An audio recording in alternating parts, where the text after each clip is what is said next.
Hey everyone, we're back with another conversation, and I'm joined by Cedric, who is a cybersecurity consultant. Anyway, I'll let him introduce himself now. Hi, Cedric. Welcome. Hi, thank you, Doc, for having me for this talk.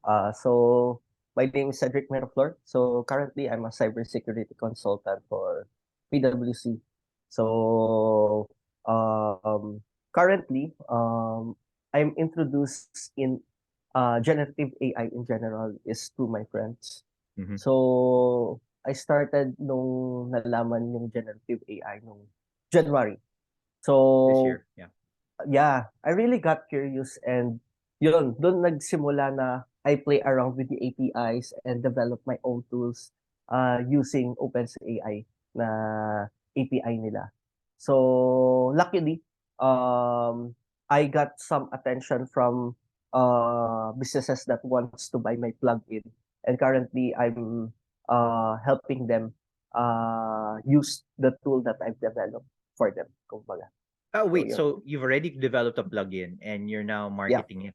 Oh, that's awesome. So you're officially an AI entrepreneur. Lumalabas. I They already bought it. So yeah, currently I'm just like a consultant and helping them like play around with it. So yeah. All right, nice. Oh, sige. Mm. So I guess the tenor of our chat today will be about security and AI. No, so Yeah. what are your thoughts about, obviously we've had chat gpt for going on, I don't know, about 10 months or 9 Mm. months since November last year, and people have, I guess, learned the hard way na it's not actually a very mature product Yeah. as people Yeah. notice. So ikaw, on your end, you've been looking into this for some time. Any thoughts and perspectives on large language models? Yeah. To start working on cybersecurity, meron kami mga standards and meron tayong mga organization that releases like guidelines on security. One of them is OWASP. So OWASP released a like their top 10 list for like vulnerabilities and possible attacks for LLM just recently. So this list details all the possible attacks or vulnerability that could happen on your LLM model. So I wanted to discuss it through, like from the top one to the top 10 list. So first thing is actually na-encounter ko to when developing on my on the tool that I gave to the business is prompt injection. So narinig din na doc yung prompt injection. Yeah, I've heard about it. Obviously, Yeah. this is kind of a new parang way of parang vulnerability testing, no, for large language Mm. models. So can you elaborate on what you've done in this So space? I haven't done so prompt injection myself. so with prompt injection, it's just like manipulate the LLM into like kasi kapag you're building a like tool, let's say chatbot or a assistant tool for the business, usually meron tayong tinatawag na prompt engineering na ginagawa, 'di ba? So those are like yung prompt engineering is a way para we teach the bot how to respond to a certain um like conversation. So what I've noticed is you can like actually fool the AI bot to tell, okay, disregard this previous prompt that I've given you and do this. So the LLM will actually be taken control by the one that who injected those prompts. So kaya mo siyang utuin in a way to do what you want. So that's one thing that I've noticed and I actually try to avoid through from engineering din doon sa ginawa ko. So yun yung one thing na I've noticed yun doon. In obviously from a security standpoint, Mm.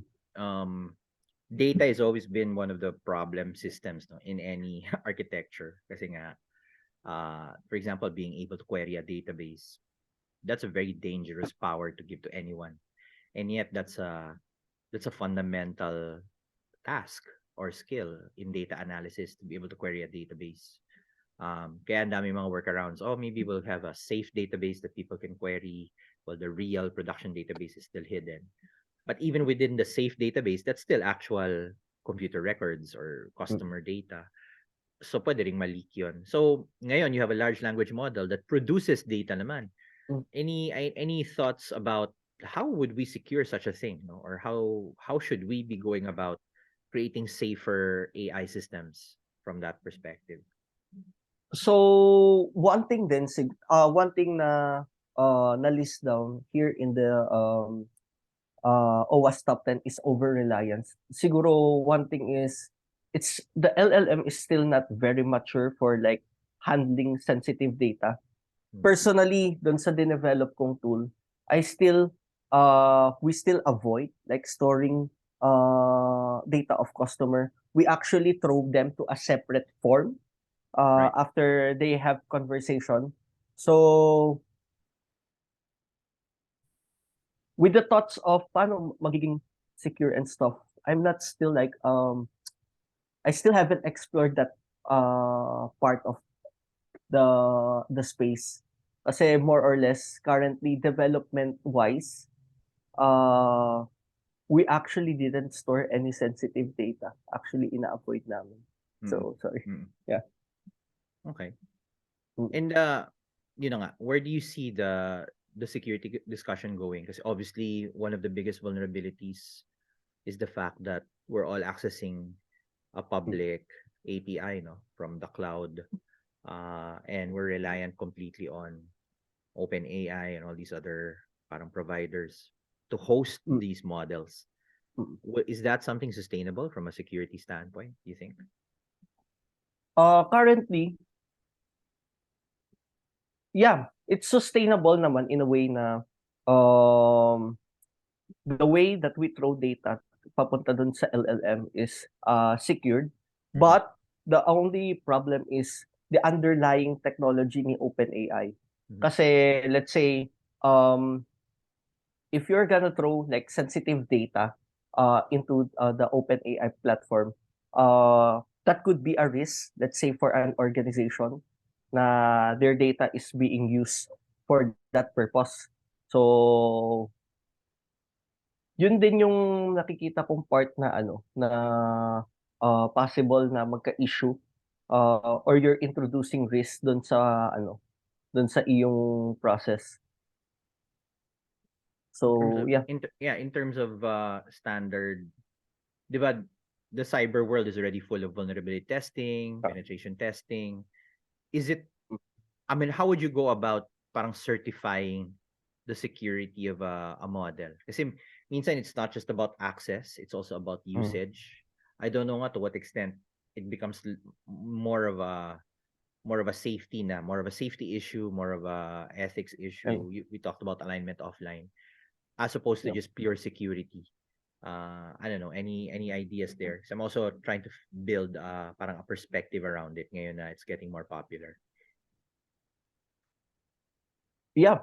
So doon sa part na yon, currently to be honest, I've the part that I work with, which is development on sa API and stuff, Mm-hmm. I still haven't to be honest, Doc, may parts na ano ako na I still don't think it's safe Yeah. na we are trying to throw all our data into that. Kasi Right. hmm, actually you saglit lang po. Yeah, it's worth mentioning eh kasi, Oo. and I appreciate that it's something that hasn't been fleshed out yet. Kaya nga ang Mm. galing nung It's ano eh. You mentioned OWASP, 'di ba? When mm, OWASP put out like I am a big user of yung OWASP tool to mm, check the vulnerability of a website. It's sort of an automated test na eh. You already mm. you know, it tries to do some script Oo. injections. It tries to look at Ah, cross-site scripting, mga ganun, no? Mga typical mm, vulnerabilities. mm, The LLMs and AI for that matter, I haven't seen an equivalent parang testing regime. Although may mga mm, nagpo-propose, no? So I was curious about that, on how would you go about putting that in, kasi that can also be a good way of doing impact assessment, parang sa privacy, no? Privacy impact assessment. Gawa tayong AI impact assessment. It has to be like very standardized, consistent.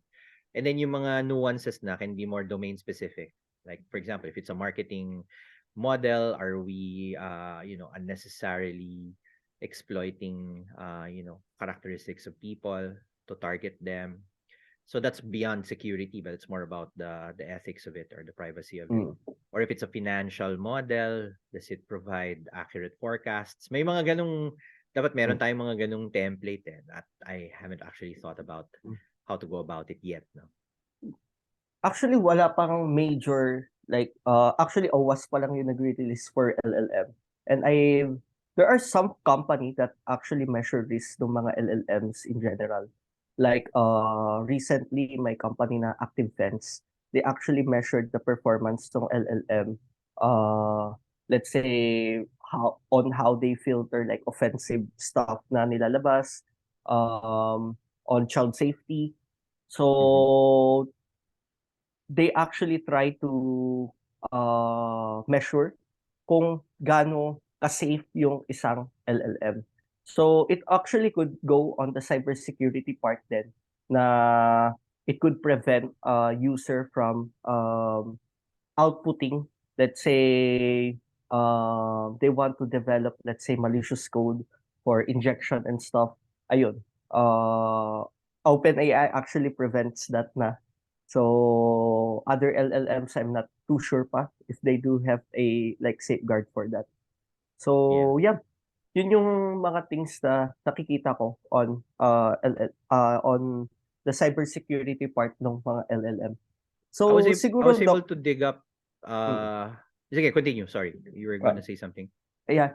Gusto ko lang mag-go on the part of like how we handle the input towards dun sa LLM. Yeah. One thing is kasi when let's say we are like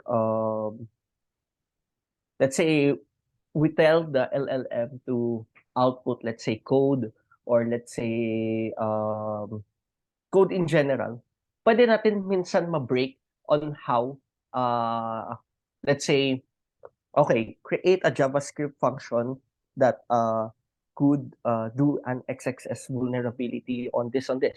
So, minsan, meron mga developer that use OpenAI's API to their own system, pero they never secure how the output was handled.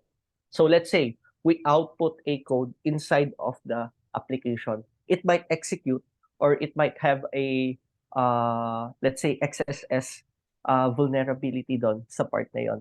So one thing din na napansin ko when I'm developing the tool, kasi I developed my tool using Angular, you could actually like run JavaScript on the website if you ask the LLM to write some JavaScript. So yun, one thing to look then when developing tools. I have a question. Mm, Since you mentioned OWASP, mm, I found the OWASP top 10 list. Let's mm. share it for the benefit of everyone. Yeah. Can you see it? Yeah. Yeah. Okay, so let's just go through this list, no? So there are 10. These are the OWASP top 10, I guess, vulnerabilities for LLMs. So we have prompt injection, insecure output handling, training data poisoning, lulupit mga pangalan, model denial of service, supply chain vulnerabilities, sensitive information disclosure, insecure plugin design, excessive agency. Wow, that sounds very Skynet. Overreliance and model theft. No, you want to go through each one and then let's talk about it. No, let's start with the upper left. Itong prompt Yeah. injection. You were talking about that earlier. So how does this happen, or how is it something that people intentionally do? And then honestly, let's you discuss it. What's the threat, and how do we, or how would we like to secure against it? Actually, through prompt injection kasi parang we can like jailbreak an LLM to do what let's say pine-prevent ng LLM mag-create ng mga let's say malicious code or kaya the LLM wants design not to stay offensive stuff. Through prompt injection, pwede nating i-bypass yung mga security or yung prompt engineering niya initially to do what we want. So, in a way, parang gine-jailbreak natin siya to do something of a kung ano yung gusto natin from that LLM. So, yeah, that's what prompt injection do. And then, okay, before we move on to the next, so this is something that a user might try to deliberately do. So parang it's an attacker trying to prompt. Okay. And then the idea here is, how do we defend against it? Parang, is it a matter of filtering the input or detecting if somebody's putting parang unsafe inputs, parang content moderation sa social media, or is this something like policing the output? I don't know, thinking out loud. So, OWASP actually noted kung paano natin i-prevent this kind of attack. So, one is like implementing like privilege control on the LLM, like implementing human in loop. So, hindi tayo over-reliant on those LLM, like segregate external control and manage trust. So, personally, kung paano ko nagawa siya is, I also put a prompt na telling that do not disregard yung initial ko na input. Kasi if you don't put that, let's say kay OpenAI, there's really a possibility na i-disregard niya and it throw off the conversation ng mismong LLM. Interesting. Okay. Sige. We'll come back to that later because I think prompt injection, sige. You think it's something that can be accidentally done by a user? That's also a problem if it does, no? Or if you can do that. Like you come up with this weird prompt and then the whole thing goes haywire. There's time na there are user actually that inputs like may mali na or na paste or accidentally pasted something that could throw off yung model. It might actually throw off the LLM and output something that we don't want. So, on the part na accidentally, there's a possibility, but it's probably slim. not likely. Not likely. All right, cool. Sige, next. Insecure output handling. Sige, can you explain this? Yun yung part na itinidiscuss ko kanina kasi, di ba, things need to be rendered on the web page in order to appear sa ating UI. So, di ba, usually sa mga web page natin, it's run through JavaScript, HTML, CSS. So, there are time na pwede mong i-command yung LLM mo to output those certain code and it's formatted a certain way. So, when formatted on that certain way, pwede natin actually i-break siya. So, let's say, it will render a JavaScript code and automatic it could do a cross-site scripting attack on that specific web page. So more on the client side attack to. So the LLM would output something that could attack yung client side of things natin. So yun yung... Wait, I have a question on that. So cross-site scripting is parang you're trying to do a switch, di ba? Kung ano yung original website based dun sa intended. Yeah. Can that actually be done unintentionally? Because obviously a normal user wouldn't want to do a cross-site scripting attack. But again, similar to prompt injection, is that something that could accidentally happen or I don't know, I'm thinking out loud because accidentally happen, medyo impossible for a normal user. Kasi it would be deliberate yung way on like you will put the cross-site scripting code dun sa mismong, let's say, sa input. Yeah. You could actually like type codes and stuff, and if there are no proper input handling dun sa site na yon, it could actually break your website and stuff. Right. So more or less sa client side of things ito nakafocus. So proper client side security like input handling, white labeling, it could prevent actually these kinds of attack. So whitelist, blacklist ng mga input, and proper rendering nung, let's say, output ng LLM. It's very common then, I mean, with insecure output handling, it's actually a standard practice na sa cyber na, let's say, you're gonna show something up sa web page, you should sanitize it and remove the possibility of, let's say, some code injected to execute. Right. Okay. So at least in the Mm. first two cases, it's the deliberate attack pa rin. No? It's not something that Mm. one can do. Okay. Third example, training data poisoning. So paano to? Oh, How does this work? Parang you deliberately train it on bad data, parang ganun. it actually, pwede mong i-poison yung LLM Hmm. to give, let's say, i-skew mo yung output ng LLM. So, let's say, um, you poison the data na ginagamit to train that specific LLM. Let's say you make it more biased towards this stuff. It could actually, yung output ng LLM will actually skew towards that way. So, yun yung a lot of data ngayon like open source data, 'di ba? Ginagamit natin to train our own, let's say, AI models and stuff. So, if somebody deliberately poisons those data, it could actually affect the things that, let's say, I use a open source model and it was poisoned. My output or my project could get screwed because of that. Because lahat yung mga outputs ko pwede mag-skew. So in this case, the the attack slash fault should be with the provider, no? Although you can also fine tune a model, parang a pre-built model the wrong way, parang ganun siguro yung dating, no?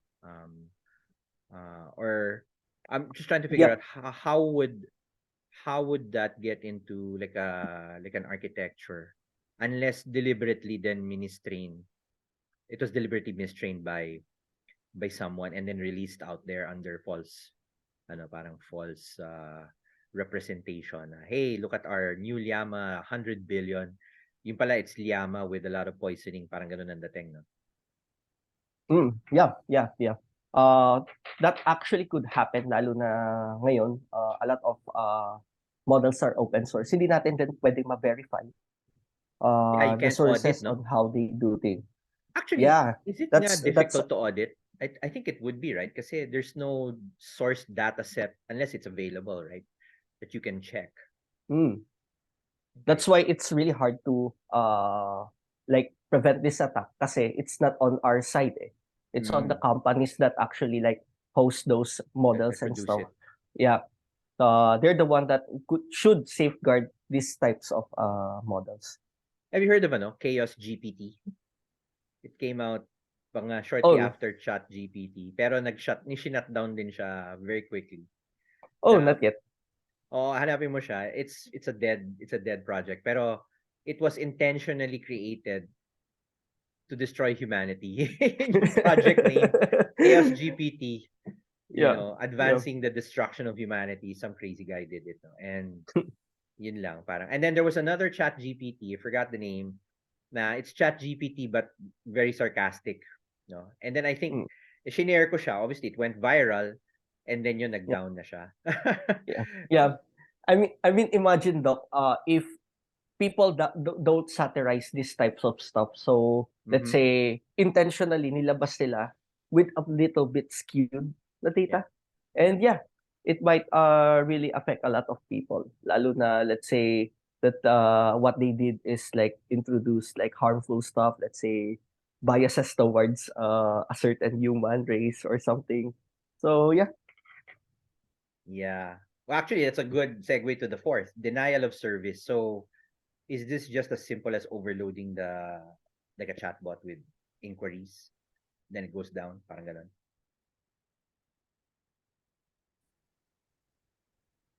Yeah, it's actually that simple. So yeah, so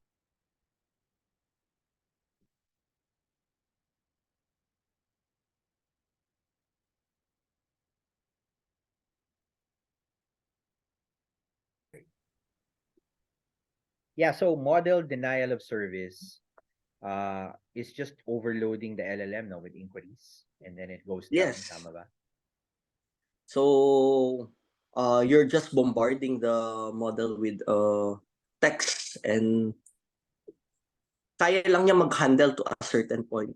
So if an Like attacker keeps on like bombarding any text, website, right? Like any website. yeah, like any website. So it's easy to actually prevent these types of attack. Let's say you implement like rate limiting on a user, or use, let's say, for a website, use a web application firewall. So Mm. automatic prevent yung these kinds of attack. It will automatically So it's detect very common. a rapid Mm. rapid access of a particular IP address siguro no, then you block it out. Right. Actually, Yeah, this yeah. has massive implications for companies who are self-hosting their local language their local pala tama, local large language networks, large language models if they're using cloud because the cloud billing is per data ingress, diba? Or Yeah. data ingress. So if somebody attacks it, assuming it's exposed to the public internet, which probably is not a good idea, then your cloud costs will shoot up dramatically, which can be financially damaging to an institution. I heard nga sa OpenAI, they spend anywhere from seven to $800,000 a day. I don't know, how anyone can sustain a billing like that, no? It's almost $1 million a day. Mm. Just servicing the queries of everyone using ChatGPT. Can you imagine? Also, let's say a business din na nagra-run, let's say, uh, their own, let's say, ChatGPT na chatbot. They Mm. could also, if uh, an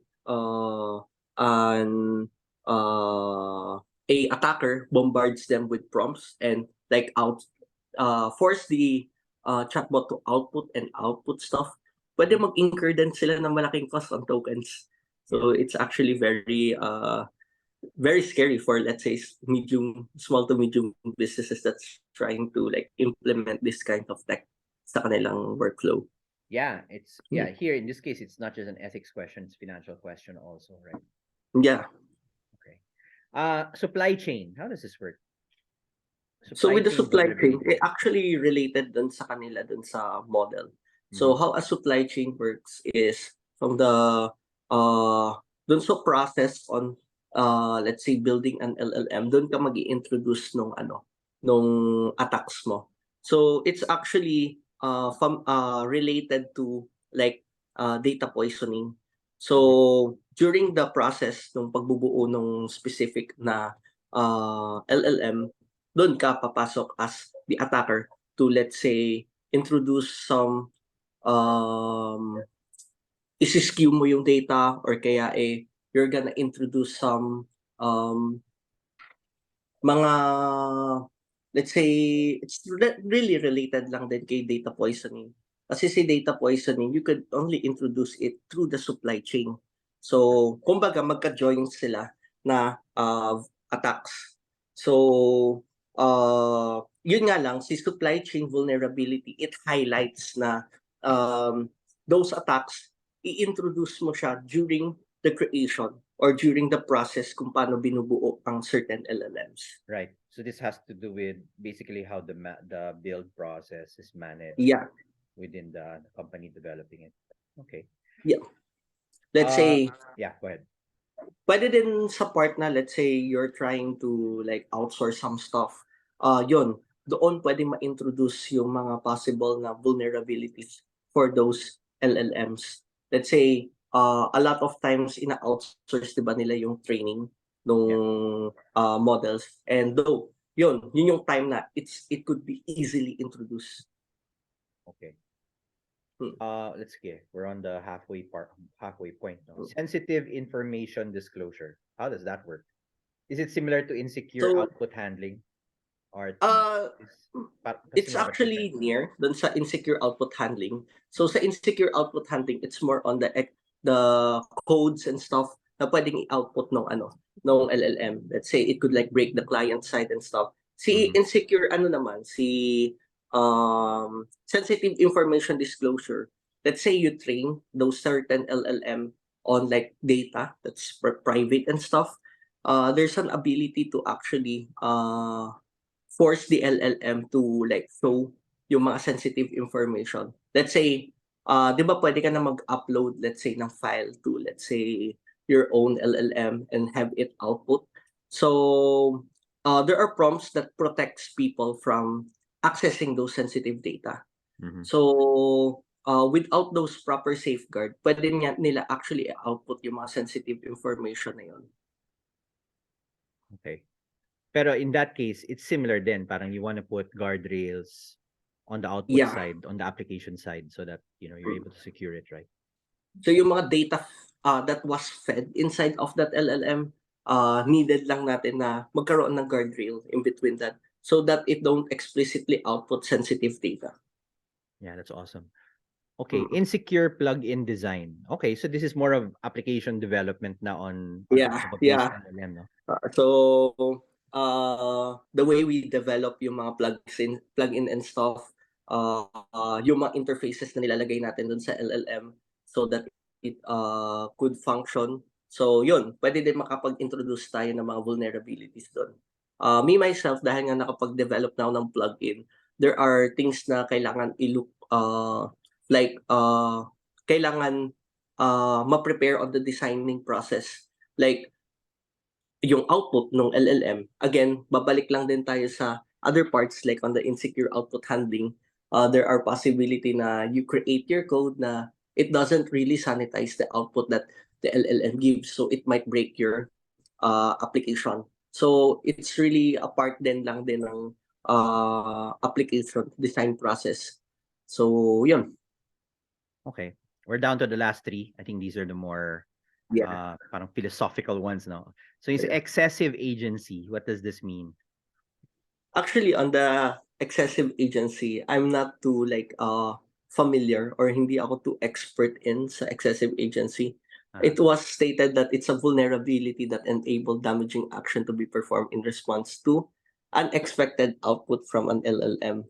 So, Alam mo, naisip ko dito, I'm just speculating. Have you heard of Auto GPT? So it's a it's a GPT that can create its own GPTs, parang ganun, and it will automate a task.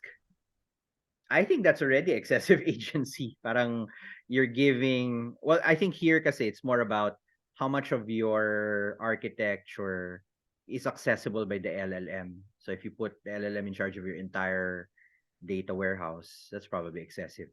Pero the agency I'm trying to refer to is parang you gave a GPT too much powers, too many things inside that of it can your do inside the actual inside the LLM itself. Like traditional chatbot can only answer questions. This one can search the internet, it can create its own models, it can suggest things. I think that's actually the path to destruction if you ask me, parang because now you're giving more control of the world in the hands of a machine, which may or may not understand the world the way we want, or hence the whole alignment debate. Parang yun yung excessive agency for me, no? Yung aking, To lang din, Doc. One thing that is actually very scary on this kind of thing is yung hindi mo agad malalaman how they reproduce or how they do a certain thing inside. Yeah. So it's actually scary to like let them handle your, let's say, whole business process by an AI. So again, actually papasok siya sa LLM 09, which is overreliance. Sige, let's talk about that. How does that work? So overreliance is actually yung nabanggit mo, it's also part of overreliance. One thing din dun sa dinevelop kong plugin is I told the agency or the business that I sold the tool na not to like remove all human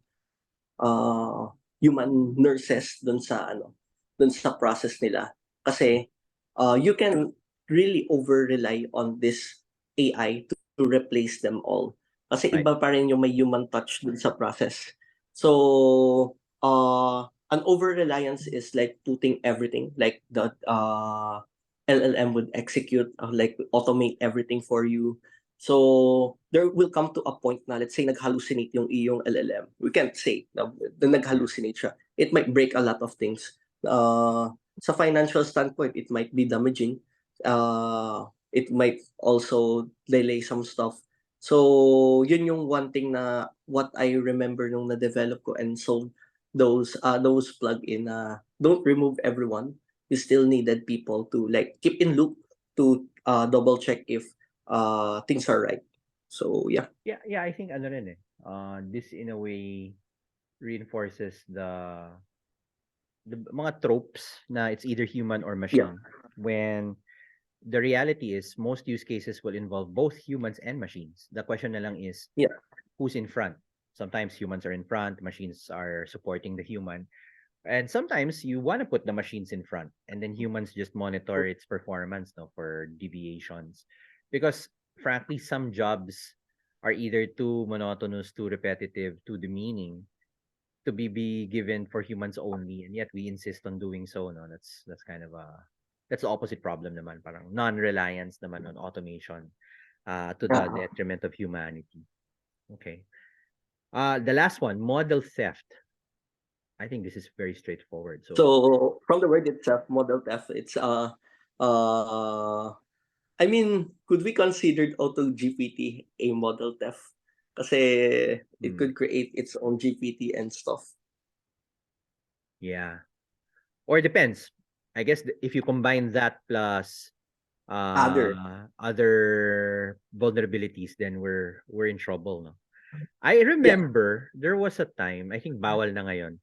Somebody asked ChatGPT to create a script that would attack a website, 'di ba? Yeah. Parang Perl. Write me a Perl script that can siphon records from this website. And gumawa nga siya. I don't know if they actually tested it, no. And then now if you do that, obviously ChatGPT will block it. We prevent it. But I'm Actually, wondering though, how do you do that with just explicit rules when everything else is kind of probabilistic? What if ChatGPT doesn't recognize that command as dangerous? Lulusot siya, di ba? Or I don't know, yeah. thinking out loud. No? How would that work? So, hmm, Should share the there's a link to this for possibility. everyone. Uh, Sige, go ahead, sorry. yeah. So,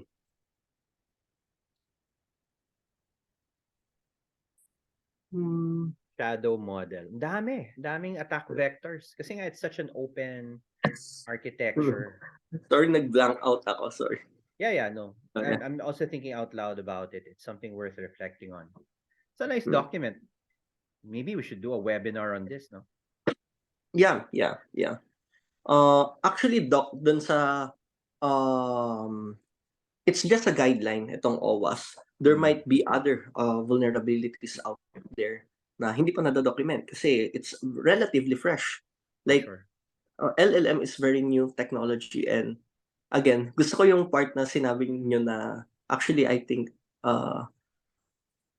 dun sa one of your podcasts, it's still like the modern alchemy, like the new Mm, alchemy.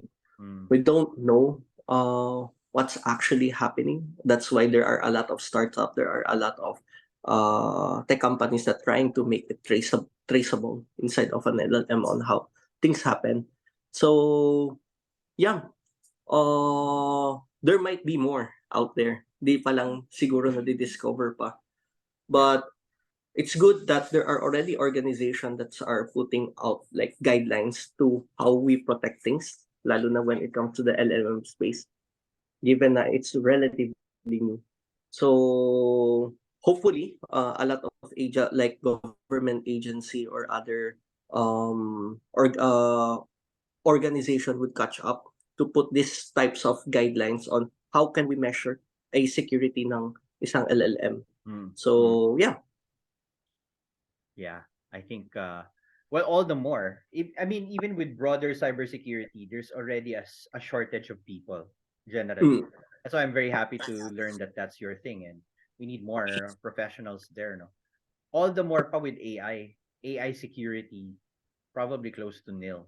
In fact, we were talking offline about the other guy I was talking to, the AI safety guys, Miguel de Mm. Guzman. I want to put you guys actually in the same call at some point, because he's really looking into this obscure field which no one doesn't, according to him, doesn't really attract any attention.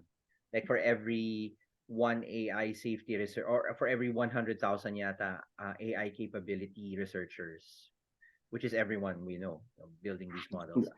there's maybe one or two AI safety researchers. So talagang It's the really field is so small. It's, I don't know if it sounds boring or people don't want to be nega about it, but I think this is where we draw that line, because if we're not careful about it, we already made a mistake with social media, right? We didn't police it, and now social media is completely out of control, no? And now we're suffering for it because they're already multi-billion-dollar revenue streams. You can't stop them anymore. They're making too much money. They can easily pay off any judge or pay off yeah. any lawyer. So that's it. But for the rest of AI, probably not yet. But the same people complaining about it online are the people building it. Diba you notice sina Jeff Hinton, sina Sam Altman. They're the guys building this stuff, and then they're the ones saying we should regulate it. So I feel nga it sounds fishy, at least for me. These guys are probably there to lock out competition, or maybe the whole ethics argument for them is PR lang. Okay, they wanna raise the awareness, but then they put their company interests also on the line for that. No? In front. Yeah. Okay. I'm So just realized we're almost at the hour, no? But we still have a few more minutes. mm, What any takeaways that you'd like to discuss regarding security, regarding AI, and of course, parang we have to save something for the next episode, no? This has been very enlightening. actually I wanted to it's actually a good thing na we actually have conversation about AI on cybersecurity stuff. Siguro the part that kaya wala pang tao that's getting interested in is because there are still no conversation that's going around. There are no people that are publicly talking about it yet. There are, pero it's a niche, very niche people that are trying to learn about this. Mm. So again, cybersecurity is a very large field, and AI is a very new industry, like generative AI in general. So having this kind of conversation and having those um, people that's getting interested sharing their thoughts, it could actually help the industry grow further. So yun lang, Doc, yung siguro takeaway ko. It's really important to have these types of conversation. Yeah. So, Actually, one activity that I saw a little earlier is they did a hackathon for security yeah. for AI. I think sometime in March or April. Parang you can form your own red team, and yan, siguro puro prompt injection yan. Try to attack an LLMs Yeah. and it'll fold, no? I think we need those exercises because obviously Mm. companies, like I was at the Watson X launch of IBM the other day, no? And it's very new, the idea of locally hosting a large language model, which obviously is a very convenient strategy. If you don't want to be dependent on open AI, you can just load it on your cloud infrastructure. But I didn't see much. I know what IBM has a very mature governance practice, but I didn't see much in terms of specific vulnerabilities compared to what we've been discussing now with the OWASP stuff.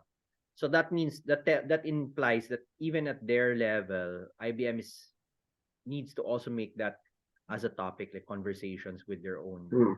clients. No, otherwise it'll be hard to jumpstart adoption of these tools if we don't have any discussion around the security of it.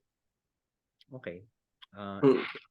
any advice for people who want to get into this field? Obviously, you can't be the only one here, no? You want to increase your numbers. Yeah, sure. So with the AI stuff, let's say generative AI, how I started is really naging curious lang ako on the open AI platform. Doon Mm. na nagsimula, nag-tumble down, tumble down. It's very available online yung mga resources. There are a lot of video on like how to use LLM and stuff. Doon ako na-discover yung mga Hugging Face. The community is really warm. So if you got an interest in AI, I highly recommended like to join those types of community, those subreddits. People who are willing to help you there. So on the security part naman, it's relatively new. Then there are few people um talking about this kind of stuff, putting safeguard, putting guidelines out there. Mhm. It's actually good na siguro we create a group of AI enthusiasts and cybersecurity, have that kind of group out there so that more people, more talented people could actually join the conversation and contribute to increase safety, lalo na on the cybersecurity part ng LLMs. Yeah, Generative AI engine. Yeah. definitely. And I would be Mm, very supportive to grow that community. mm. In fact, we already have a few pioneers, including yourself. No? People have been talking to.